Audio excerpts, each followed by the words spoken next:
오늘은 5월의 첫 번째 주일입니다. 5월은 가정의 달이죠. 5월달을 가정의 달을 맞이해서 여러분의 가정에 하늘의 아름다운 은혜와 화목의 은총이 함께 하시기를 주님의 이름으로 축원합니다. 영국 사람들은 돈을 벌면 노인들을 위해서 쓴다고 합니다. 그래서 영국은 노인들의 왕국이라고 하죠. 또한 프랑스 사람들은 돈을 벌어서 자기 자신을 위해서 씁니다. 그래서 프랑스는 젊은이들의 왕국이라고 하죠. 미국 사람들은 돈을 벌면 어린 아이들에게 쓴다고 합니다. 그래서 미국은 어린 아이들의 왕국이다, 이렇게 말을 합니다. 영국 사람들은 노인을 위해서 쓰고, 프랑스 사람들은 자기 자신을 위해 쓰고, 미국 사람들은 어린 아이들을 위해서 쓴다는 거죠. 여러분, 그렇다면 어떤 나라가 비전이 있는 나라일까요? 우리나라는 아동 1명의 복지 예산이 노인 1명 복지 예산의 3%밖에 되지 않았습니다. 예산을 볼 때에 우리나라의 미래도 밝지만은 않다는 것이죠. 어떻게 그 많은 예산이 노인들에게 쓰이고 어린아이들에게는 3%밖에 되지 않는가? 우리나라도 비전이 있는 나라는 아니라고 할 수가 있습니다. 영국의 요한 웨슬리는 이렇게 말했습니다. 우리가 장차 하나님 앞에 설 때에 3가지 질문을 받을 것이다, 이렇게 말을 했어요. 첫 번째 질문은 뭐냐면 내게 준 시간을 어떻게 사용하느냐입니다. 두 번째는 내게 준 물질을 어떻게 사용하느냐. 세 번째는 내게 준 자녀를 어떻게 가르쳤느냐. 시간을 어떻게 사용하고 물질을 어떻게 사용하고 자녀들을 어떻게 가르쳤느냐, 이 3가지 질문을 받게 될 것이라는 거예요. 우리는 요한 웨슬리의 이 3가지 질문에 자문자답해 보아야 합니다. 여러분은 어떻게 대답하시겠습니까? 여러분에게 준 시간, 물질, 자녀들을 잘 사용했고 잘 가르치셨습니까? 또한 우리 교회에게 만약 이와 같은 질문을 한다면 우리 교회는 어떻게 대답을 해야 할까요? 우리에게 준 시간과 우리에게 준 물질과 우리에게 허락해 준 다음 세대를 위해서 우리가 얼마만큼 잘 사용했고 잘 가르쳤느냐. 여러분, 하나님 앞에 갔을 때에 우리는 결코 자신 있게 대답하지 못할 것입니다. 부끄럽겠죠. 이 세상에는 하나님께서 세우신 공동체는 2가지가 있습니다. 첫 번째는 가정이고 두 번째는 교회입니다. 이 두 공동체에 공통점이 있죠. 첫 번째는 신성한 곳이라는 것입니다. 가정과 교회는 비록 이 땅 위에 있지만 하늘에 뿌리를 둔 곳이라 신성한 곳이에요. 두 번째, 비밀이 숨겨져 있다는 것입니다. 하나님께서는 가정 안에 비밀을 숨겨두셨어요. 어떤 비밀이냐면 행복 비밀을 숨겨놓으셨습니다. 가정에서 행복을 찾아야 되는 것이죠. 교회 안에는 구원의 비밀을 숨겨놓으셨습니다.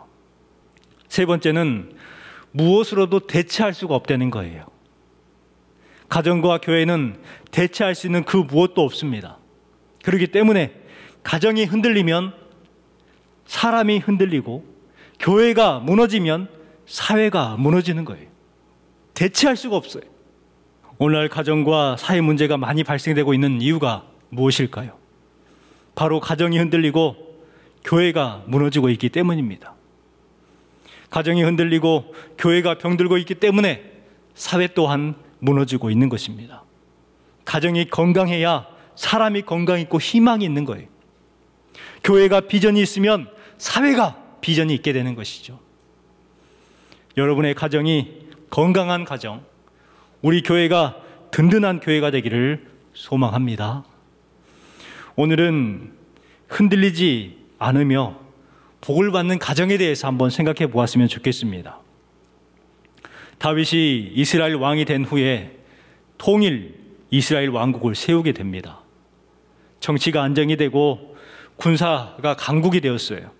작지만 강한 나라가 되었다는 것입니다. 이렇게 안정되었을 때에 힘을 내는 나라라는 것입니다. 우리의 삶에도 안정된 단체가 힘이 있다는 것을 알 수가 있어요. 다툼이 있는 공동체는 힘을 내지 못합니다. 다툼이 많은 가정은 자녀들을 보세요. 그늘이 있어요. 다툼이 많은 회사는 결국 망하게 되는 것입니다. 다툼이 많은 교회는 기쁨이 없어요. 그러나 안정된 공동체는 확장되고 성장합니다. 흔들리지 않는 거예요. 그러기에 여러분, 우리의 가정의 안정을 위해서, 우리 사회의 안정을 위해서, 교회의 안정을 위해서 기도하시기 바랍니다. 그런데요, 안정된다고 모든 것이 해결되는 것은 아니더라고요. 오늘 말씀에 보면 진짜 흔들리지 않기 위해서 필요한 것이 무엇인가 말씀이 기록되어 있습니다. 다윗은 통일 왕국을 이룬 후에 이 나라가 진정 안정되기 위해서 필요한 것이 무엇인지 깨달은 사람이 다윗이었어요. 바로 그것이 뭐냐면 법궤를 이스라엘의 중심에 예루살렘으로 옮겨야 한다라는 생각이었습니다. 왜냐하면 이스라엘의 온 나라의 중심에 자신이 있어야 하는 것이 아니라 하나님께서 중심에 계셔야 된다는 것을 다윗은 알았어요. 그래서 그 마음을 가지고, 순전한 마음을 가지고 하나님의 법궤를 옮기려고 합니다. 그동안 법궤는 기럇 여아림이라는 곳에 아비나답의 집에서 있었습니다. 그 기간이 무려 99년 6개월 동안 그곳에 있었어요. 사울 왕은 자신이 통치하는 40년 기간 동안에 한 번도 법궤를 옮기려고 생각했던 사람이 아니었습니다. 그만큼 사울은 하나님의 나라를 세우고자 하는 마음이 없었어요. 하지만 다윗은 신정국가를 꿈꾸었습니다. 그래서 법궤를 예루살렘으로 옮기려고 했어요. 그런데요, 다윗은요, 자기 열심으로 옮기려고 했습니다. 자기 열심을 가지고 심혈을 기울여서 법궤를 운반할 수 있는 모든 것들을 준비를 합니다. 사람들 3만 명을 모으고요, 많은 악기를 동원해서 화려하게 성대하게 합니다. 그리고 새 수레를 만들었어요. 법궤를 옮기려고 합니다. 그래서 3절부터 5절 말씀에 보면 그들이 하나님의 궤를 새 수레에 싣고 산에 있는 아비나답의 집에서 나오는데 라고 기록을 합니다. 법궤를 새 수레에 실었다는 것이죠. 그런데 여기서 문제가 있습니다. 법궤는 제사장들의 어깨에 메고 이동하게 되어 있는 것이 법이었어요. 그런데 지금 그 법을 무시하고 어떻게 하고 있습니까? 수레에 싣고 오는 거예요. 다윗은 실수를 하고 있었습니다. 어떤 실수일까요? 먼저는 다윗은 하나님의 뜻을 묻지 않았습니다. 이상하리만큼 다윗이 법궤를 옮기려고 할 때는 하나님 앞에 한 번도 묻지 않아요. 하나님을 찾지 않아요. 하나님의 일을 하면서 하나님을 찾지 않는다. 자기 열심만 가지고 한다. 여러분, 이것은 하나님의 뜻을 묻지 않은 것이죠. 두 번째, 다윗이 하나님의 규례를 무시했습니다. 다윗이 몰랐을까요? 어깨에 메어 제사장들이 옮겨야 한다는 것을 몰랐을까요? 알고 있었을 겁니다. 하지만 하나님의 규례를 무시했어요. 세 번째는 세상 유행에 따라 법궤를 옮기려고 했습니다. 그때 당시에 수레에 실어서 옮기는 것은 이방 나라 사람들이 그렇게 했어요. 우상들을 만들어 놓고 수레에 실어가지고 화려하게 행진을 하는 그러한 일들을 벌였거든요. 그런데 다윗이 봤을 때 그 모습이 좋아 보였던 것 같아요. 그래서 세상 유행 방식으로 우리도 한번 해보자 해가지고 했던 거예요. 여러분, 믿음 생활, 신앙 생활은 세상의 유행을 따라가면 안 되는 거예요. 세상이 그렇게 하니까 우리 교회도 그렇게 하자. 여러분, 결국은 세속화가 되는 지름길이 되는 것입니다. 네 번째는 세상적인 화려함과 멋져 보이려고 했기 때문입니다. 그러나 한 가지 아쉬운 것이 있었죠. 그것이 뭐냐면 그 화려하고 멋있고 웅장한 장소에 하나님의 말씀은 무시당하고 있었다는 것입니다. 여러분, 큰일 아닙니까? 하나님이 주인공이 되어야 하는데 하나님이 무시를 당한다?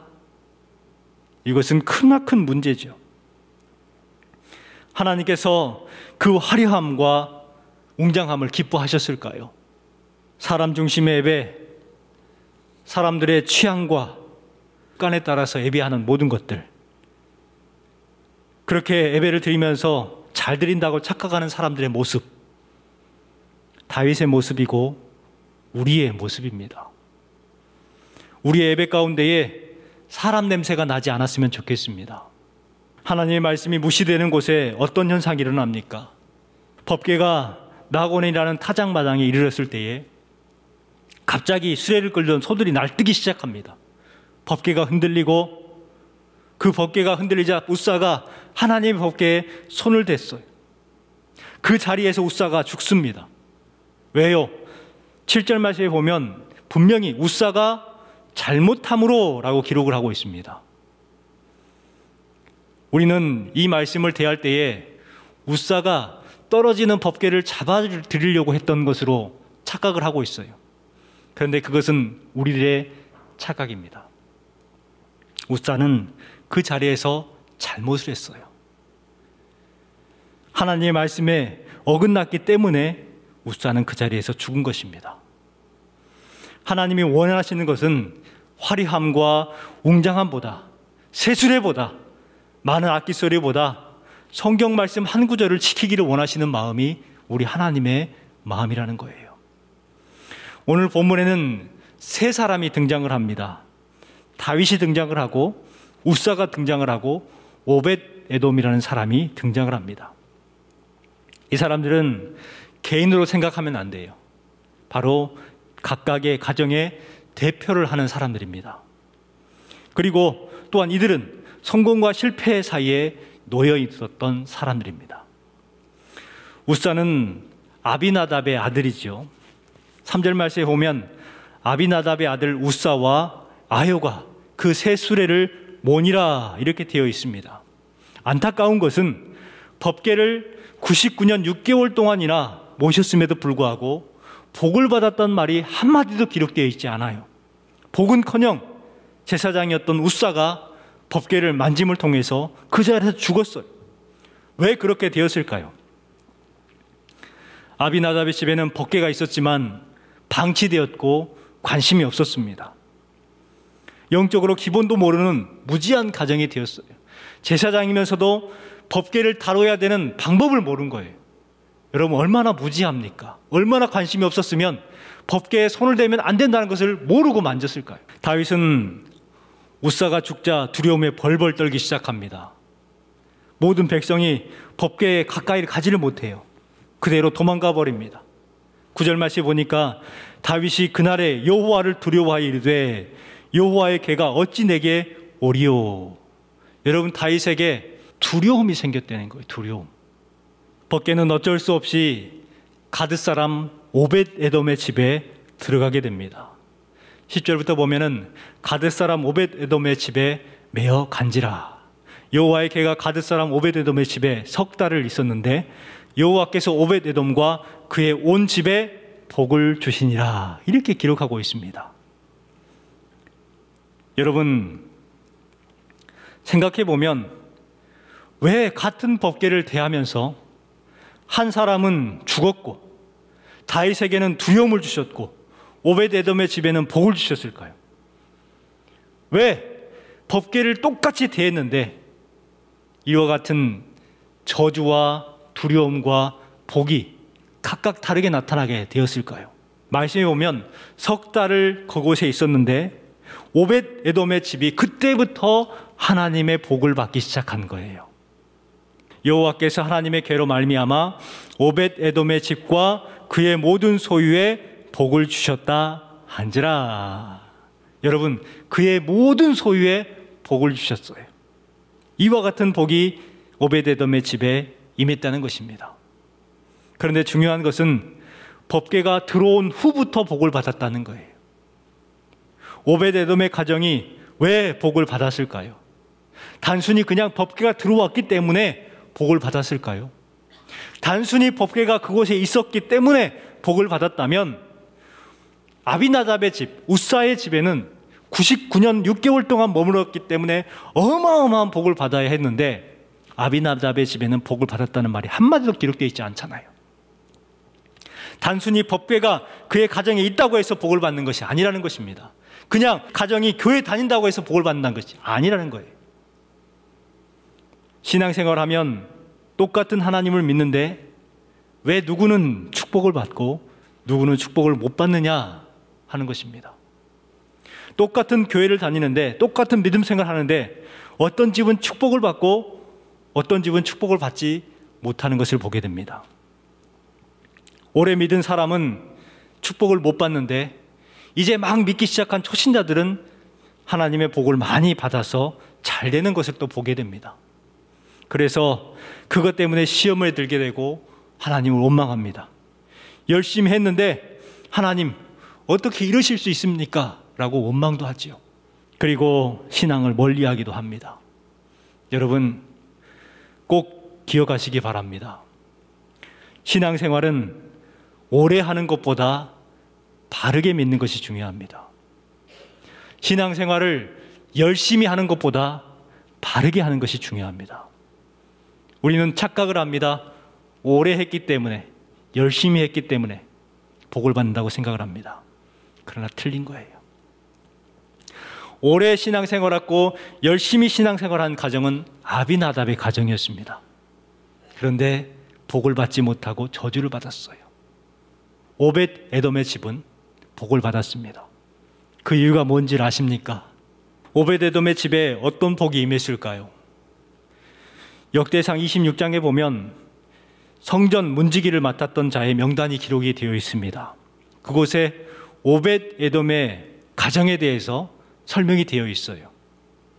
오벳 에돔이 어떤 복을 받았냐면 첫 번째, 자손이 번성하는 복을 받았습니다. 오벳 에돔에게서 난 자가 62명이며 라고 기록하고 있습니다. 엄청난 자녀를 주셨죠. 두 번째는 그 가정에서 큰 인물들이 많이 나왔다고 기록이 되어 있어요. 그 아들 스마야도 두 아들을 낳았으니 저희가 족속을 다스리는 자요 큰 용사라 이렇게 기록합니다. 큰 인물들이 많이 나왔어요. 세 번째, 자손들이 있는 유능한 사람들이 많이 나왔다는 거예요. 8절에 보니까 이는 다 오베데돔의 자손이라 저희와 그의 아들과 그의 형제들은 다 능력이 있어 그 직무를 잘하는 자니 이렇게 기록하고 있습니다. 다 능력이 있었다는 거예요. 유능했다는 거죠. 이 자리에서 예배하는 여러분의 가정에도 오벳 에돔의 가정처럼 명문가의 축복이 임하시기를 주님의 이름으로 축원합니다. 여러분의 자손이 번성을 하고 큰 인물들이 나오고 유능한 그러한 자녀들이 많이 나오시기를 소망합니다.